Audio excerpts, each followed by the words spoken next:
राधे राधे दोस्तों, आज की इस वीडियो में हम घातांकीय रूप और विस्तृत रूप सीखने वाले हैं। ई क्या होता है? आपके दिमाग में यही चल रहा है? कोई दिक्कत नहीं भाई। अगर आप इसका नाम पहली बार सुने हो तो मैं इस वीडियो में एकदम जीरो से मैं बताया हूं तो एकदम अच्छे समझ में आ जाएगा। ठीक है कि घातांकीय रूप क्या होता है, विस्तृत रूप क्या होता है। मान लो तुमको टीचर बोले कि x को 20 बार लिखो, तो तुम ऐसे लिखोगे, इसे तो पूरा काफी भर जाएगा। ये x कितने बार लिखा है? एक बार, दो बार, तीन बार, चार बार, पांच बार, तो ऐसा बार लिखा जाएगा तो पूरा काफी भर जाएगा। क्या इसका कोई छोटा तरीका होता है जिससे इसको जल्दी से लिख दिया जाए? वही आज हम सीखने वाले हैं कि अगर इतना लंबा लंबा क्वेश्चन होगा तो उसका छोटा सा आंसर क्या होता है। चलो, मैं पतू का स्वागत करता हूं पतू मैथ चैनल पे। चलो शुरू करते हैं। जैसे यहाँ पर लिखा है x कितने बार है? एक बार, दो बार, तीन बार, चार बार, पांच बार। पांच बार x है ना। मान लो अगर हमको 20 बार लिखना होगा तो क्या हम ऐसे 20 बार लिखेंगे? नहीं, ये कितने बार है? पांच बार है। x लिखेंगे और ये कितने बार है? पांच बार, तो पूरा पांच लगा देंगे। बस इतना ही करना है और कुछ नहीं करना है। जैसे यहाँ पर x कितने बार था? पांच बार था, तो ऊपर क्या लगा देंगे? पांच। यानी कि अगर x 20 बार आएगा तो 20 लगा देंगे। हाँ, 15 बार आएगा तो 15 लगा देगा। हाँ, यानी अगर टीचर बोले कि x को चार बार लिखोगे तो तुम x ऐसे चार बार लिखोगे। अब ऐसा नहीं लिखोगे। अब कैसे लिखोगे? x कितना बार है? चार बार, x के पावर चार। ये तुम लिख दो, ये जल्दी से हो गया। यही हमारा शॉर्ट तरीका है। ऐसे को होता है घातांकीय रूप। अब इसका नाम घातांकीय रूप कहाँ रखा गया? क्योंकि हम इसको किस फॉर्म में लिखे हैं, यानी कि लिखने का तरीका क्या है? मुनिया पर चढ़ा है, जो मुनिया पर चढ़ता है इसको हम बोलते हैं घात। जैसे यहाँ पर मान लो लिखा है x का पावर 5 लिखा है, x का पावर 5, और ऊपर वाले को बोलते हैं घात। क्या बोलते हैं? घात। इसलिए इस टाइप के क्वेश्चन को हम बोलते हैं घातांकीय रूप, मतलब घात के रूप में लिखना। घातांकीय रूप मतलब घात के रूप में लिखना। यानी ऊपर वालों को बोलते हैं घात, नीचे वालों को बोलते हैं, नीचे वालों को बोलते हैं आधार। क्या बोलते हैं? आधार। आधार बोलते हैं। ऊपर वालों को घात बोलते हैं। यानी पांच क्या है? घात। आधार क्या है? x। और कोई पूछे, हमारा टीचर पूछते बताओ बताओ इसमें घात क्या है, तो पांच है। आधार क्या है? x है। हो गया ना। चलो एक और क्वेश्चन देख लेते हैं। यहाँ पर पूरा मिलावटी आएगा, पूरा मिक्स करके x y z आ गया। अब यहाँ पर देखा जाए x कितने बार है? एक बार, दो बार, तीन बार है, तो x के पावर कितना हो जाएगा? तीन। y कैसे लिखा जाएगा? y कितना बार है? दो बार है, तो कोई दिक्कत नहीं है, y के पावर दो हो जाएगा। बीच में कोई सिंबल नहीं, बस एकदम आप बस एक मतलब इसको एक पास लिखना है, कोई सिंबल का यूज नहीं करना है, प्लस माइनस कुछ यूज नहीं करना है। और यहाँ पर देखो z कितने बार है? तीन बार, तो z का पावर कितना हो जाएगा? तीन बार।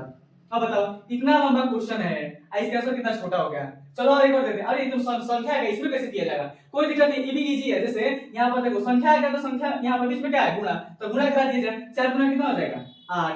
अब देखा जाए कि x कितने बार है? x एक ही बार है, और भी इधर इधर ही है यार, इधर ही है, इधर ही है। यानी कि इधर तो हो सकता है, कोई दिक्कत नहीं है, इधर उधर हो सकता है। जो नहीं कि हाँ एकदम लाइन ही से आए, इधर उधर भी हो सकता है। क्वेश्चन मतलब घुमा के भी दिया जा सकता है। तो x एक बार इधर है, एक बार इधर, एक बार इधर, x तीन बार है, तो x का पावर कितना हो जाएगा? तीन। ठीक है। y दो बार है, y एक बार है, दो बार है, तो y का पावर कितना हो जाएगा? दो। और z कितने बार? एक बार, दो बार है, तो z का पावर हो जाएगा दो। यानी कि इतना लंबा क्वेश्चन का आंसर एकदम इतना छोटा। ठीक है, यही हमारा क्या है? घातांकीय रूप। कि आपको इतना बड़ा बड़ा क्वेश्चन देगा और आपको इस फॉर्म में लिखना पड़ेगा, इसी को कहते हैं घातांकीय रूप। ठीक है, समझ आएगा? एक और क्वेश्चन देख लिया जाए, क्यों और से समझ आ जाए, देख लिया जाए। चलो आप देख ही लिया जाए, जब तुम लोग करो तो देख ही लिया जाए। ध्यान ध्यान दो, तीन के साथ और कोई है? अकेले तीन है, कोई दिक्कत नहीं, तीन को अकेले लिख दिया जाए। ठीक है, इस समय तीन अकेले है तो अकेले लिख दिया जाए। अभी भी किसी को जो ढूंढ रहा होगा तो कोई मिल नहीं रहा है, अभी किसी भी है।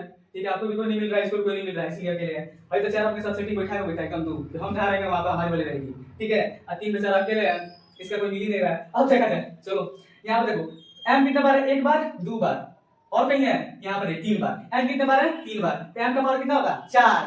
चार होगा? गलत। कितने बार होगा? बिल्कुल सही, तीन बार। क्योंकि m कितने बार है? तीन बार है, तो तीन बार लिखेंगे, जाहिर सी बात है। n कितने बार? एक ही बार। अरे ये कोई इधर ही है, अरे कोई इधर ही है, यानी n भी कितने बार है? तीन बार, तो n का भी पावर कितना होगा? तीन होगा।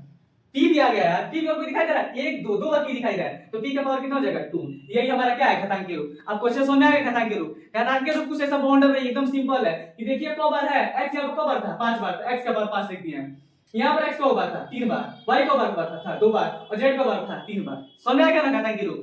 अब घातांकीय रूप क्या किया जाता है? खूब बड़ा क्वेश्चन होता है उसको हेतुजीव कर दिया जाता है, इसको कहते हैं घातांकीय रूप। अब तीसरी रूप होता है हेतुजीव क्वेश्चन आएगा, इसको हेतुजा कर दिया जाएगा। मतलब कि दोनों एक दूसरे के उल्टा है। घातांकीय रूप हम क्या कर रहे थे? बड़ा क्वेश्चन था छोटा कर देते थे। अब इसमें तो वैसा नहीं होता है। बड़ा इस जैसे ये था, ऐसे वैसे किए हैं, लेकिन ये वाला देखिए ऐसे दिखाई दे रहा है, ऐसे क्वेश्चन में ऐसे दिखाई दे रहा है। अब इसको हम क्या करें? विस्तृत। विस्तृत मतलब फैला दीजिए, इसको पूरा फैला के लिखिए। अब कोई कहेगा विस्तृत रूप कैसे बनाया जाता है, आओ सिखाया विस्तृत रूप कैसे बनाया जाता है। यहाँ पे देखो x का पावर कितना है? तीन, और y का पावर कितना है? दो। मतलब यहाँ पर x का घात तीन है और y का घात दो है, तो हम x को कितने बार लिखेंगे? तीन बार। तो x गुणे x गुणे x गुणे x और y गुणे y, यही विस्तृत रूप। हाँ भाई यही है, आसान ही नहीं है ना आसान? चलो यही वो सीखना है, विस्तृत रूप। मतलब जिसको घातांकीय रूप आ जाएगा उसको विस्तृत रूप आ जाएगा, बिल्कुल आ जाएगा, क्योंकि एक दूसरे का है, सब उल्टा है सब। ठीक है, तो यहाँ पर x कितने बार था? तीन बार, तो x x x एक दो दो तीन, तीन x है। अब y को अगर दो तो दो y लिख दिए, यही हमारा क्या हो जाएगा आंसर। ये हमारा आंसर हो गया, बस खत्म। अब यहाँ पे देखा जाए, अब यहाँ पर 6 है तो 6 को 6 लिख दिया जाए। m कितने बार है? 3 बार, तो 1 गो m 2 गो m m और 3 गो m। n दो बार है? 2 बार, तो 1 गो और 2 गो। x दो बार है। अब देखो तुमको हो गया x को है, तुमको समझ में नहीं आ रहा, x को ऐसे है, इसके ऊपर कुछ लिख भी नहीं किया कि हम जाने का को है, बात सही नहीं है। तो ध्यान दो, अगर x हो कुछ भी हो, अगर उसके ऊपर कुछ दिखाई ना दे कि क्या है, तो हमेशा हम एक मानते हैं। क्या मानते हैं? एक। यहाँ पर एक, अब मान लो एक मानेंगे। मान लो अगर m रहेगा, m के ऊपर कुछ दिखाई दे रहा है नहीं, तो क्या मानेंगे? क्या रहता है यहाँ पर? एक। यानी कि कोई एबीसीडी का अक्षर यहाँ पर x है, x के पावर यहाँ पर कुछ दिखाई नहीं दे रहा, तो हम क्या मानेंगे? एक। यानी कि वहां पर एक है, ठीक है, यानी क्या क्या है? एक है। यानी x कितने बार? एक बार है, एक बार लिख देंगे। यहाँ पर दिखाई दे रहा है कि y को बार है? 2 बार, तो यहाँ पर क्या लिखेंगे? 1 और 2। ठीक है, अब तुम्हारे दिमाग में आ रहा होगा भाई कि 6 को हम 2 गुणे 3 नहीं लिख सकते हैं, तो लिख सकते हो, ऐसे भी लिख दोगे तो कोई गलत नहीं है, ठीक है, ऐसे भी लिख दो कोई गलत नहीं है। लेकिन हम क्या फायदा, मतलब दिक्कत है कि हम ऐसे करेंगे, सही आराम आराम से, ये सब किसी को तो कोई दिक्कत वाली बात नहीं है। हम क्या करेंगे, ये वाला क्वेश्चन का आंसर ये हो जाएगा। एक और क्वेश्चन देख लिया जाए, तो चलिए क्या करते हैं, अब हम तीसरा क्वेश्चन बना लेते हैं कि ये क्वेश्चन कैसे बनेगा। इसमें तो बहुत ज्यादा हम दे दिया है ना, कोई दिक्कत नहीं है, आइए चलो बनाते हैं हम।